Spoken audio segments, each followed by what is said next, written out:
প্রিয় দর্শক, আপনাদের স্বাগত জানাচ্ছি দেশ টিভির নিয়মিত আয়োজন জনতার ভাবনায়। আমরা এই আয়োজনে কথা বলে থাকি সাধারণ মানুষের সঙ্গে সমসাময়িক রাজনৈতিক নানা ইস্যুতে। আজকেও আমরা কথা বলবো রাজশাহী থেকে। আপনাদের সঙ্গে আছি আমি কাজী শাহেদ। আমরা একটু কথা বলতে চাই এখানে সাধারণ জনতা যারা আছেন তাদের কাছ থেকে একটু জানতে চাই, যেহেতু রমজান মাস সামনে, ঈদ, আমরা একটু জানতে চাই যে ঈদের সময় বা রমজান মাসকে ঘিরে আমরা দেখি যে রাজনীতি একটা ডামাডোল শুরু হয়। এবার তেমনটা দেখছেন কি না? ঈদের পরে রাজনৈতিক বা কোন দিকে যেতে পারে বলে আপনারা মনে করছেন? বিসমিল্লাহির রহমানির রহিম। আসলে রাজনীতিতে আপনার রমজান মাসের মানুষ আসলে একটু বাংলাদেশে আমাদের অন্য অন্য রাষ্ট্রে যে মানুষ সুবিধাগুলো পায়, বাংলাদেশে কিন্তু আমরা সেই সুবিধাগুলো সাধারণ মানুষ পাই না। কারণ হচ্ছে ব্যবসায়ীরা, মানে বাংলাদেশের ব্যবসায়ীরা এই রমজান মাসে আমাদের ফায়দা লুটার, সারা বছরের ফায়দা লুটে সারা বছর ইনকাম করে এই ফায়দাটা কাজে লাগায়। আর অন্য অন্য রাষ্ট্রে, সৌদি আরব, আপনার অন্য অন্য বিভিন্ন রাষ্ট্রে তারা ভর্তুকি দেয়। আর আমরা বাংলাদেশের মানুষ আমরা মুনাফা লাভ করার জন্যে ব্যবহার করি, পাবলিকে শোষণ করে খাওয়ার জন্য আমরা চেষ্টা করি। এটা হচ্ছে আমাদের বাংলাদেশের বৈশিষ্ট্য। আমি একটু জানতে চাচ্ছিলাম যে আমরা যখন দেখি যে রমজান মাস আসে তখন রাজনৈতিক নেতারা সাধারণ মানুষের কাছে যাওয়ার জন্য ইফতার পার্টি দেন, বিভিন্ন আয়োজন করেন, তো এরকম কর্মসূচি এবার আছে কিনা চোখে পড়ছে? এইবারে আসলে তো নির্বাচনী বছর, আসলে সুন্দর নেতাকর্মীরা রমজান মাসে ইফতারি, আপনার সম্মিলন, এগুলো নিয়েই আসলে সুন্দর রাজনৈতিক নেতারা এখন সুন্দরভাবে ইয়েতে আছে, যেন আমরা সামনে আগাতে পারি। নির্বাচন ভালো সুষ্ঠুভাবে যেন হয়, এই সরকার যেন সুষ্ঠু নির্বাচন করে, এই মুখী তো আমরা এখন নির্বাচন নিয়েই ব্যস্ততার মধ্যে ঈদের পরে আমরা আছি।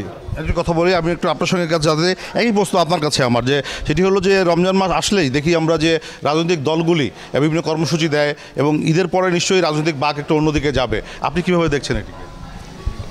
আপনাদের দেশ টিভিকে আমরা ধন্যবাদ জানাই যেরকম প্রশ্ন করার জন্য। ঘটনা হচ্ছে যে রাজনীতি বর্তমান অবস্থা যে অবস্থা আছে, তো আমরা চেষ্টা করতেছে দুর্গাপুর উপজেলা রাজনীতির শিথিল অবস্থা রাখার জন্য সবাই সার্বিক চেষ্টার ভিতর আছে। এবং আগামী দিন যেন আরও ভালো হয় সেই চিন্তাভাবনা আছে। এবং দুর্গাপুরে যখন বিএনপি কমিটি ঘোষণা হয়ে যাবে, ঘোষণা হয়ে যাওয়ার পরে দুর্গাপুরে আরও খুব সুন্দর রাজনীতি, আরও গতিবেগটা আরও বেশি বেড়ে যাবে, এরকম আমরা প্রত্যাশা করতেছি। কিন্তু আমরা তো দেখি যে যখন রমজান মাস আসে সাধারণ যারা রাজনীতির সঙ্গে জড়িত যারা, তারা সাধারণ মানুষের কাছে যাওয়ার চেষ্টা করেন। এবার তেমনটা লক্ষ্য করছেন কিনা? ঈদের পরে রাজনীতির মাঠ কতটা জমজমাট হবে? এখন সবাই একটু মানে এবছরই মানে মানুষ, বিভিন্ন রাজনীতিবিদরা সাধারণ মানুষের কাছে যাওয়ার চেষ্টা করতেছে। সবে রাজনীতি রমজান শুরু হয়ে গেল, তো সবাই ইনশাল্লাহ যাবে এরকম আশাবাদী। এবং ইফতার মাহফিল বলেন, রাজনীতিবিদরা এরা এগুলো করবে, দলীয়ভাবেই করবে এবং করার জন্য চেষ্টা করতেছে। এবং আগামী সপ্তাহ থেকে সম্ভবত সব এলাকায় নেতাকর্মীরা সব জায়গায় ইফতারি আয়োজন শুরু করবে এবং ইফতারি করবে। সাধারণ পাবলিকের সাথে, সাধারণ জনগণের সাথে তারা কাঁধে কাঁধ মিলে রাজনীতি করবে এবং তাদের সাথে সামনে ঈদ উপলক্ষে এবং তারা সামনের দিন চিন্তাভাবনা করে রাজনীতির ডেভেলপ উন্নতি ঘটনা করার জন্য সবাই চেষ্টা করবে। এবং ইফতারি মাহফিল ইনশাল্লাহ চলবে আমাদের দুর্গাপুরে। ধন্যবাদ আপনাকে। ইফতার মাহফিল, রাজনীতি, এগুলো নিয়ে যখন কথা হচ্ছে, আমরা একটু তরুণ প্রজন্মের একজনের সঙ্গে কথা বলতে চাই। আমরা একটু জানতে চাই যে নতুন রাজনৈতিক দল হলো তরুণ প্রজন্মের একটা রাজনৈতিক দল, এটিকে আপনি কীভাবে দেখছেন? নতুন তরুণ দল যে গঠন হলো সারা বাংলাদেশের মধ্যে, আমরা আশাবাদী এই দল সামনে আমাদের বাংলাদেশের তরুণদের জন্য ভালো কিছু উপহার দেবে, এই আশা আমরা করতেছি। এই নতুন দল নতুন কিছু আমাদেরকে দিবে, এটা আমরা প্রত্যাশা করছি। কি কি প্রত্যাশা করি এই সরকারের কাছেও? এই সরকারের কাছে যেমন জিনিসপাতির দ্রব্যমূল্য, রমজান মাস আসলে খেজুর, বিভিন্ন চিনি, ছোলা, ডাল, এইগুলোর জিনিস নিয়ন্ত্রণ, এই সরকার দায়িত্ব নেওয়ার পরে অনেকগুলো কাজ ভালোর দিকে নিয়ে গেছে। আর অনেকগুলো কাজের সাথে এখনও পর্যন্ত নিয়ন্ত্রণ আনতে পারেনি বাজার দ্রব্য। যারা নতুন তরুণ দল করবে তাদের কাছে আমার প্রত্যাশিত, তারা অবশ্যই বাংলাদেশের পা ফাটা মানুষের দিকে নজর রাখবে এবং ভবিষ্যতে এই নতুন দল এমন কিছু করে দেখাবে, খুনি হাসিনা ফ্যাসিদবাদ সরকার থেকে অনেক কিছু সামনের দিকে ভালো কিছু করার জন্য তরুণ দল এগিয়ে আসবে, এই বলে আমার প্রত্যাশা করতেছি। আমি একটু আপনার কাছে আরেকবার একটু জানতে চাই, সেটি হলো যে আপনি যদি বলছিলেন যে দ্রব্যমূল্যের দামের কথা বলছিলেন যে এটি নিয়ন্ত্রণে আনতে, কিন্তু আমরা তো জানি যে সিন্ডিকেট এখন থাকার কথা না, যেহেতু রাজনৈতিক দলের বিরুদ্ধে সিন্ডিকেটের অভিযোগ আসতো, তাহলে এখন এটিকে ভাঙার উপায় কী? সিন্ডিকেটের বিষয়টা আসে, সিন্ডিকেট যখন জিনিসপাতি যখন বড় বড় ব্যবসায়িকরা মাল আটকায় গোডাউনজাত করে রাখার পরে মালগুলো যখন সংকট দেখা দেয়, তখন তারা সিন্ডিকেটের মাধ্যমে মালগুলো বাজারজাত না করে না ছাড়ে তারা গোডাউনে আটকা রাখার কারণে কৃত্রিম সংকট পড়ে। এই সংকট পড়ার কারণে বাজার নিয়ন্ত্রণের বাইরে চলে যায়। এতে যদি প্রশাসনের সার্বিক নজরদারি বহাল থাকে বাংলাদেশে, তাহলে হয়তো বা সাধারণ মানুষের কাছে এই জিনিসগুলো নিয়ন্ত্রণ আসার ব্যবস্থা থাকবে। সাধারণ মানুষের যে নজরদারি যদি থাকে প্রশাসনের, তাহলে সাধারণ মানুষের ক্ষমতা। আমি একটু আপনার কাছেও জানতে চাই যে দ্রব্যমূল্যের যেভাবে আছে এখন, এটি কতটা স্বাভাবিক, এবং যদি অস্বাভাবিক হয় তাহলে পরে সরকারকে কি পরামর্শ দেবেন এটা নিয়ন্ত্রণ করতে? আসসালামু আলাইকুম, ধন্যবাদ দেশ টিভিকে। আসলে একটা রাষ্ট্র কাঠামো চলে দুইটা ভিত্তির উপর, একটা নির্বাহী বিভাগ আর জনপ্রতিনিধি বিভাগ।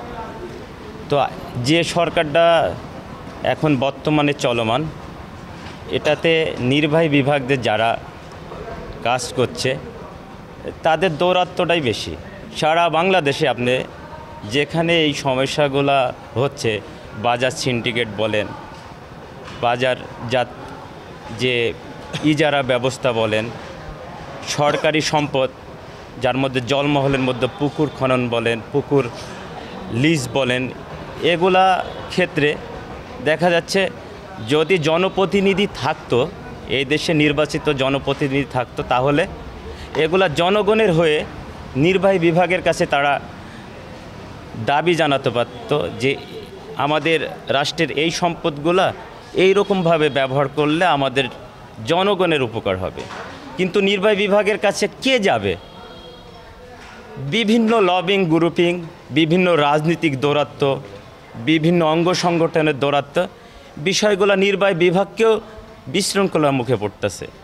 কীরকম একটা বিষয় নিয়ে আমি নির্বাহী বিভাগকে আবেদন করতেছি, পাশে সমপর্যায়ের একটা রাজনীতি অঙ্গ সংগঠনের একটা নেতা যে ওইটা নিয়ে আবার সেটা আলোকপাত করতেছে। এইটা হলে এই রকমটা হয়, তখন নির্বাহী বিভাগগুলো বিভ্রান্তর মধ্যে পড়ে যাচ্ছে। এই কারণে আমাদের যে বর্তমান অন্তর্বর্তীকালীন সরকারের যে রাষ্ট্র কাঠামো, আমার মনে হয় ভালো কিছু বয়ে আনছে না। আর আরও একটা ব্যাপার, আমরা দীর্ঘদিন একটা জিনিস থেকে বঞ্চিত ছিল, সেটা হচ্ছে ভোটার অধিকার। আর ভোটার অধিকারের জন্যই আমাদের কিন্তু এত জুলুম নির্যাতন সহ্য জেল জরিমানা, তারপরে রাজপথে যে 5 আগস্টের পর দীর্ঘদিন যে একটা সহিংস আন্দোলন, নতুন যে সংগঠন যে হলো কিছুদিন আগে তরুণদের নিয়ে, তাদের আমরা সাধুবাদ জানাই। কারণ দেশে একটা গণতান্ত্রিক দেশে রাষ্ট্র পরিচালনা করতে হলে একটা সরকার দলও দরকার, পক্ষান্তরে একটা শক্ত বিরোধী দল অবস্থান দরকার। সেই ক্ষেত্রে সাজেজ আলমের নামে একটা মুখ্য সদস্য না সচিব, উনি বলছে ফ্যাসিস্ট হাসিনা যতদিন বিচার হবে না ততদিন এই দেশে নির্বাচন কেউ সংগঠন যেন মুখে হন। ওর বিচার করতে হলে দীর্ঘ 20 বছরেও, এমনকি সে বেঁচে থাকতে তার বিচারের ফল আসবে কিনা তাও জানে, তাই বলে কি এই দেশে নির্বাচন হবে না? নিশ্চয়ই আমি আপনার সঙ্গে আবার কথা বলবো। আমরা একটু কথা বলতে চাই, একটু আপনার কাছ থেকে জানতে চাই। উনি বলছিলেন যে জাতীয় নির্বাচনের একটা দাবি করছেন। আমি একটু জানতে চাই যে ডামাডোল এখন চলছে রাজনীতির মাঠে, সেটিকে আপনি কীভাবে দেখেন? জাতীয় নির্বাচন না স্থানীয় সরকার নির্বাচন, কোনটি আগে হওয়া দরকার? বিষয় হলো, একটা গণতান্ত্রিক দেশে নির্বাচন আসবে, নির্বাচন হবে, নির্বাচন প্রয়োজন। আমরা সবাই নির্বাচন চাই। তবে বর্তমান সরকার যে কার্যকলাপে হাত দিয়েছেন তাকে আমাদের সহযোগিতা করা প্রয়োজন আছে, কিন্তু সরকারের গতি বৃদ্ধি করতে হবে। সরকার যেভাবে কার্যক্রম পরিচালনা করছে তাতে কাজের গতি বৃদ্ধি পাওয়া তো দূরের কথা, স্থবির হয়ে যাচ্ছে। দ্রব্যমূল্যের গতি থেকে শুরু করে বিচার বিভাগের অবস্থা অচল অবস্থা, নির্বাহী বিভাগের অচল অবস্থা, পাশাপাশি আইন শৃঙ্খলা পরিস্থিতির অচল অবস্থা। প্রতি বছর রমজান মাসে আমাদের দেশের সরকার বাহাদুর যেনারাই থাকেন না কেন, ওনারা ঢাকা শহরে মনিটরিং টিম করেন, সেল করেন, দ্রব্যমূল্যের নিয়ন্ত্রণ করার জন্য, দ্রব্যমূল্যের মূল্যটাকে নিয়ন্ত্রণ করার জন্য। রমজান ফুরিয়ে গেলে তারা সব কিছু ভুলে যান। এখন এই রমজানের সময় তাদেরই কি স্বার্থ থাকে, আর জনগণকেই বা তারা কী দেওয়ার চেষ্টা করেন? সরকারের জনবল বৃদ্ধি করতে হবে, জনকাঠামো বৃদ্ধি করতে হবে, প্রয়োজনে বাজার মনিটরিং পুলিশ নিয়োগ করতে হবে।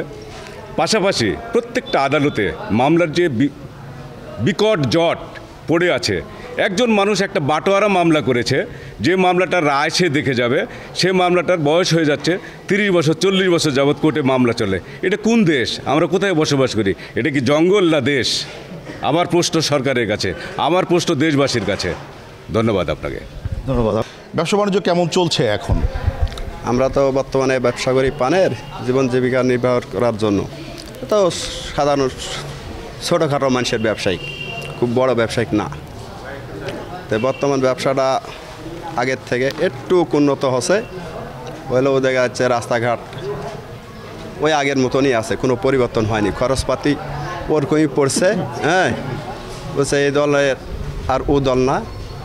আমরা সুবিধাটা এরকম পাচ্ছি যে খাজনা পাতি থেকে আরম্ভ করে এই যে জায়গাটা আগে ছোট জায়গা ছিল, এবার আবার একটু বড় জায়গা দেওয়া হয়েছে, এরকম সুযোগ সুবিধাগুলো পাচ্ছি বর্তমানে।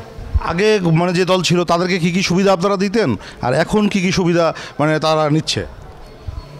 আগে যে দলগুলো ছিল তাদের কাছেও যে সুযোগ সুবিধা পাইছি, আমরা ব্যবসার ক্ষেত্রে এখনও সেই সুযোগ সুবিধাই পাচ্ছি। এখানে ব্যবসার ক্ষেত্রে দলের প্রভাবটা পড়ে না এই আগত পানের এই ব্যবসার ক্ষেত্রে, বুঝছেন? এমনিতে আমরা জানি যে যারা আপনারা ছোটোখাটো ব্যবসা করেন তাদের কাছ থেকে চাঁদা নেওয়া হয়, খুব ছোটো ছোটো চাঁদা, সেটা এখনও বহাল আছে কিনা, এবং হলে দিতে কাদেরকে দিতে হচ্ছে? না, আমাদের এই ব্যবসাতে ছোটোখাটো চাঁদা বলেও কোনো চাঁদা নেওয়া হয়নি আগেও, এবং পরেও নেওয়া হচ্ছে না, আয়োজন নেয় না। হ্যাঁ, কোনো চাঁদা বাদা নেই ব্যবসা না। একটু আপনার সঙ্গে একটু কথা বলতে চাই। বর্তমান যে দেশ অন্তর্বর্তী সরকার চালাচ্ছে কেমন চলছে, কোন কোন ক্ষেত্রে এখনও সরকারের উন্নতি করা উচিত বলে আপনি মনে করেন? বিসমিল্লাহির রহমানির রহিম। আমি মনে করি যে এই দেশ যে অন্তর্বর্তী সরকার চালাচ্ছে তাদের বাজার সিন্ডিকেট ভাঙতে হবে, এবং যারা রাঘববোয়াল জিনিসপাতি সিন্ডিকেট করে বাজার দ্রব্যমূল্য বাড়ানোর জন্য মজুত করে, তাদেরকে প্রশাসনের সাথে হাত মিলিয়ে সিন্ডিকেট ভেঙে দিলে হয়তোবা সাধারণ জনগণ সেখান থেকে উপকৃত হবে, এবং জিনিসপাতির দাম দ্রব্যমূল্য সব কিছু নিয়ন্ত্রণে যদি নিয়ে আসতে পারে সাধারণ জনগণ সেখানে উপকৃত হবে।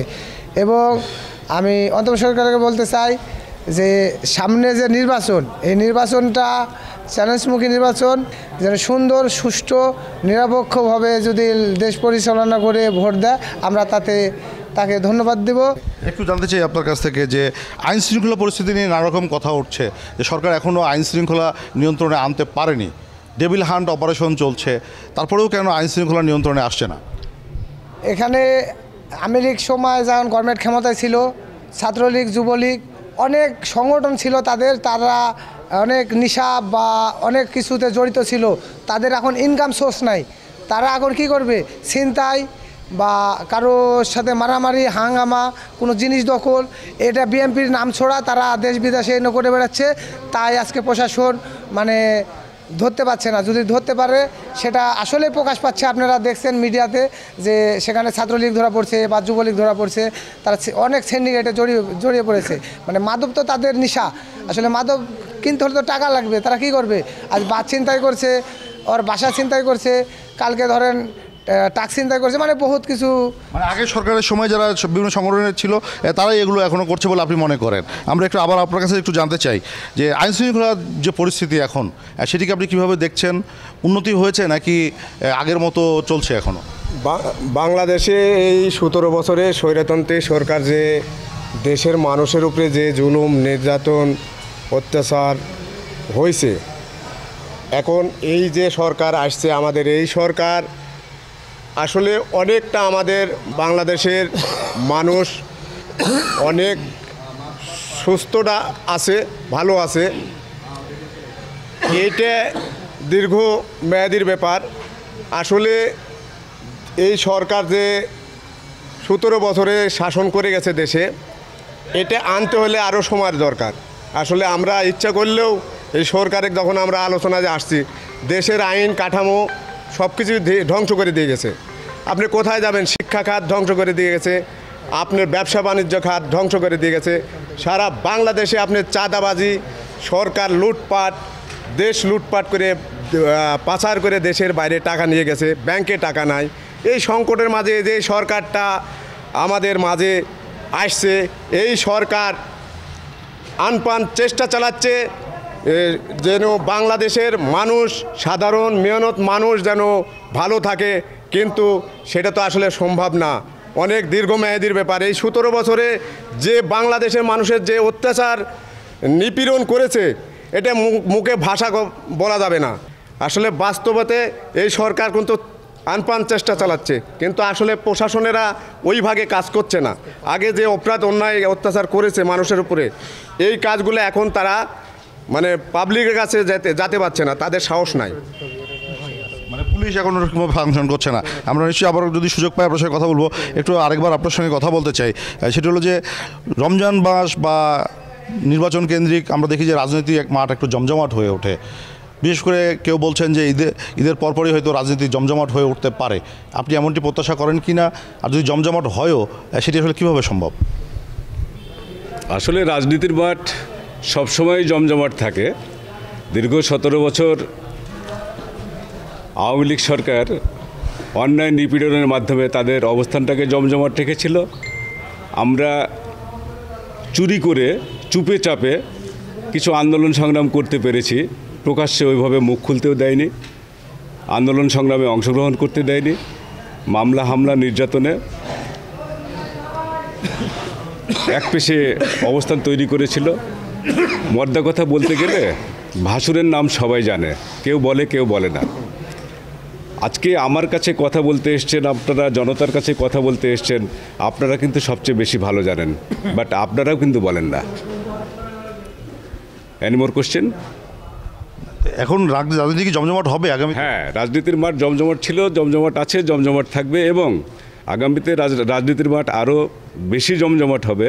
কারণ নতুন নতুন দল আসছে, নতুন নতুন দল জন্ম নিচ্ছে, বাংলাদেশে রেজিস্ট্রেশন পাচ্ছে। আমরা তাদেরকে সাধুবাদ জানাই, আমরা তাদেরকে ধন্যবাদ জানাই, আমরা তাদেরকে ওয়েলকাম করি যে আপনারা আসেন, রাজনীতি করেন, প্রকৃত জিনিসটা মানুষের কাছে তুলে ধরার চেষ্টা করেন, মানুষের সুখ দুঃখে মানুষের পাশে থাকার চেষ্টা করেন। সবচেয়ে বড় কথা হলো আমাদের দেশে কৃষ্টি কালচারটা এমনভাবে নষ্ট করে দিয়েছি আমরা, বিশেষ করে 17 বছর একপেশি একটা শাসন ব্যবস্থাতে ফ্যাসিস্ট আওয়ামী লীগ সরকার সব কিছুকে এমনভাবে নস্যাৎ করে দিয়ে গেছে, যেখান থেকে আমরা অত সহজে ইচ্ছা করলে বের হয়ে আসতে পারবো না। অফিস বলেন, আদালত বলেন, আদালত ফৌজদারি, কোর্ট কাছারি, প্রত্যেকটা সেক্টরে তাদের প্রেতাত্মাগুলো এখনও বসে আছে। আর যার কারণে এই সরকারের চেষ্টা চরিত্রের সফলতা সাধারণ মানুষ পাচ্ছে না। ওই সব প্রেতাত্মার কারণে ইচ্ছা করলে এক রাত্রিতে তাদেরকে সরানো যাবে না, একদিনে সরানো যাবে না, 1 মাসে সরানো যাবে না, সরকারকেও সময় দিতে হবে। ধন্যবাদ আপনাকে। আমরা কথা বলছিলাম সাধারণ নাগরিকদের সঙ্গে, তারা যেটি বলছিলেন নতুন রাজনৈতিক যে দল আসছে সেটিকে তারা স্বাগত জানিয়েছেন। তারা বলছেন তারা ভালো রাজনীতি করলে তাদেরকে তারা স্বাগত জানাবেন, এবং আগামী নির্বাচনের আগেও মাঠ যেভাবে জমজমাট থাকে রাজনীতিতে, সেটি আগামীতেও থাকবে। আমরা বলতে চাই একটু সামাজিক নিরাপত্তা বলয় নিয়ে। আমরা জানি যে দরিদ্র মানুষদের জন্য টিসিবি কার্যক্রম সরকার পরিচালনা করে, এখনও করছে, এবং রমজান উপলক্ষে কিছু পরিধিও বাড়ানো হয়েছে। এটি যথেষ্ট কিনা এবং সরকারের আরও কী কী উদ্যোগ নেওয়া দরকার? বিসমিল্লাহির রহমানির রহিম। আজকে আপনারা মিডিয়া এখানে উপস্থিত হয়েছেন সাধারণ মানুষের মতামত নেওয়ার জন্যে। এই মতামতের প্রেক্ষিতে আমাদের দুর্গাপুর উপজেলা, রাজশাহী জেলার দুর্গাপুর উপজেলা এবং দুর্গাপুর পৌরসভার মধ্যে আমরা যারা আছি, আমরা সাধারণ মানুষ, নেতা কর্মী যারা আছেন, সাধারণ মানুষের জন্য যে টিসিবির যে কার্যক্রম, এটা হয়তো আরও একটু বাড়াইলে, পরিধি বাড়াইলে পারে একটু ভালো হয়। কারণ সাধারণ মানুষ এত ব্যাপক যে মানুষের ক্রয় ক্ষমতার বাইরে চলে গেছে। সাধারণ মানুষ যে ক্রয় ক্ষমতা করবে এটা আসলে অপ্রতুল্য। কারণ মানুষের জীবনযাত্রা এবং যে জীবনযাত্রার মান উন্নয়নে টিসিবি কার্যক্রমটা পর্যায়ক্রমে আরও বাড়ানো ভালো হয়, এবং আগামীতে যারা এই টিসিবি কার্যক্রম করছেন তারা সুশৃঙ্খলভাবে করবেন, এটা আমরা প্রত্যাশা করি। আমরা তো দেখেছি যে টিসিবি কার্যক্রম নিয়ে অনেক অভিযোগ আছে যে রাজনৈতিক দলের লোকজন যারা একটা পক্ষ তাদেরকে দেওয়া হতো, সাধারণ মানুষ পেত না। এমন কোনো অভিযোগ আছে কি না, এবং এটি আরও স্বচ্ছ করতে গভর্নমেন্ট কী করতে পারে? টিসিবি প্রদানের ক্ষেত্রে যে স্মার্ট কার্ড করেছেন এটা আসলে স্বচ্ছতার প্রেক্ষিতে হয়েছে। কারণ যারা আগে ধনী গরিব ভেদাভেদ ছিল না, এখন যে টিসিবিটা প্রদান করছে এটা আসলে প্রকৃত গরিব মানুষের মধ্যবিত্ত মানুষের কাছেই এটা প্রদান করা হচ্ছে। ধন্যবাদ আপনাকে। আমরা একটু কথা বলতে চাই পাশে নতুন প্রজন্মের রাজনৈতিক দল, তরুণ প্রজন্মের রাজনৈতিক ছাত্র সংসদ সব কিছু নিয়ে একটু আপনার কাছে জানতে চাই যে এই দুটিকে আপনি কিভাবে দেখছেন? আসলে দুটি নতুন একটি দল ঘোষণা হয়েছে ইতিমধ্যেই, আমরা যেটা শুনলাম সারদিস আলম বা হাসানাত আবদুল্লাহ প্লাস আরও 6-7 জন যারা ছিল বা এখন নতুনভাবে তারা দল ঘোষণা এবং স্লোগান শুরু করেছে, তাদেরকে আমরা স্বাগতম জানাই বা নতুন আমরা সাধারণ জনগণ হিসেবে তা আমরা বলতে চাই যে তারা যে গতিতে আগাচ্ছে নতুনভাবে সারা বাংলাদেশ একার পক্ষে সম্ভব না। এভাবে তারা যেভাবে নতুন একটা দল সৃষ্টি করেছে, যেরকম আওয়ামী লীগ, বিএনপি সহ জামাত সহ আরও যতগুলো দল সৃষ্টি হয়েছে তারা একদিনে সৃষ্টি হয়নি। তারা 10 বছর, 20 বছর, 30 বছর, 50 বছর হয়েছে তাদের দল, এবং এখন বর্তমান যেটা নতুন দল সৃষ্টি হয়েছে তাদের উচিত হবে যে সারা বাংলাদেশ উপজেলা থেকে ওয়ার্ড পর্যায় পর্যন্ত তাদের সংগঠন গোছাতেই তাদের অনেক সময়ের প্রয়োজন। তাদের স্বাগত জানাই। আসলে তারা নতুন দল হিসেবে তারা মোটামুটি তাদের সাড়া ভালো, অন্যান্য দলও স্বাগত জানাচ্ছে, আমরা সাধারণ জনগণ হিসেবে তাদেরকে স্বাগত জানাই। ধন্যবাদ আপনাকে। নতুন দলকে স্বাগত জানাচ্ছেন তারা বলছেন যে নতুন রাজনৈতিক দল যেগুলো আছে তারা মাঠ পর্যায়ে গেলে ভালো। আপনার কাছ থেকে একটু জানতে চাই, একেবারে সংক্ষেপে জানতে চাই যে নতুন রাজনৈতিক দল এবং ছাত্র যে সংগঠনটি হয়েছে সেটিকে আপনি কীভাবে দেখছেন, তাদের প্রতি আপনার কোনো পরামর্শ আছে কি না? হ্যাঁ, তাদের প্রতি বিষয় হচ্ছে যে নতুন দলটা বেশ কয়েকদিন আগে যেটা ঘোষণা হলো, তারা যদি ইতিপূর্বে যে বিএনপি মাঠে আওয়ামী লীগ সরকারের বিরুদ্ধে যে একাই আন্দোলন করে গেছে অন্যায়ের বিরুদ্ধে, তারা যদি অন্যায়ের বিরুদ্ধে প্রতিবাদ করে এবং আগামীতে দিনেও যেন একটা নতুন একটা দল বাড়লো, মানে আমাদের দেশে আরও একটা বেড়ে গেল, শক্তি আরও বেড়ে গেল যে অন্যায়ের বিরুদ্ধে, সে যদি অন্যায়ের বিরুদ্ধে লড়তে থাকে, অন্যায়ের প্রতিবাদ করে, তাহলে তাদেরকে আমরা স্বাগত জানাচ্ছি। এবং তার সাথে তারা যেন এই খুনি হাসিনার বিচার যেন চায় এবং তারা যেন বিচারটা দ্রুত গতিতে হয়, প্রশাসনিকভাবে যেন আরও অনেক উন্নতি হয় এবং বিচার বিভাগ বলেন, প্রশাসনিক যে অবস্থাটা ঘটে আছে, যেহেতু বিগত 17 বছর আওয়ামী লীগের লোকজন তারা আওয়ামী লীগের সার্টিফিকেটবিহীন তারা প্রশাসন ক্ষেত্রে চাকরি পায় নাই। হ্যাঁ, যারা দেখা যাচ্ছে অনেক যোগ্য ছিল তাদেরকে চাকরি দেওয়ানে যদি সে আওয়ামী লীগ না করতো, সেই সমস্ত আওয়ামী লীগের ছেলে পেলে আজ প্রতিটা প্রশাসন বিভাগে তারা লিপ্ত আছে। এইগুলো যতদিন পর্যন্ত আমাদের সংস্কার না হবে দেশ ততদিন পর্যন্ত সুষ্ঠু ভালোভাবে চলবে না। তার কারণ তাদের বীজ রয়ে গেছে, যদিও আওয়ামী লীগ দেশ থেকে চলে গেছে, কিন্তু তাদের যে একটা বীজ, যাদের যে একটা রোপণ তারা এই বাংলাদেশে করে গেছে, এই জমিনে করে গেছে, এই জমিন থেকে তাদেরকে তাড়াতে হলে আরও বহুদিন সময় লাগবে। এবং এগুলো আমি চাই দ্রুত গতিতে সরকার যেন খুব দ্রুত গতিতে সংস্কার করে আবার পূর্বের বাংলাদেশ যেরকম বাংলাদেশে মানুষ যেন সাধারণ লোকজনও যেন সুষ্ঠু বিচার পায়, এরকম পরিবেশ যেন দ্রুত গতিতে ফিরে আসে। ধন্যবাদ আপনাকে। আমরা কথা বলছিলাম সাধারণ মানুষের সঙ্গে, সাধারণ মানুষের ভাবনা শুনছিলাম। আজ এ পর্যন্তই। আমরা অন্য কোনো দিন আবারও অন্য কোনো জেলার জনতার ভাবনা শুনবো। সে পর্যন্ত ভালো থাকুন, দেশ টিভির সঙ্গেই থাকুন।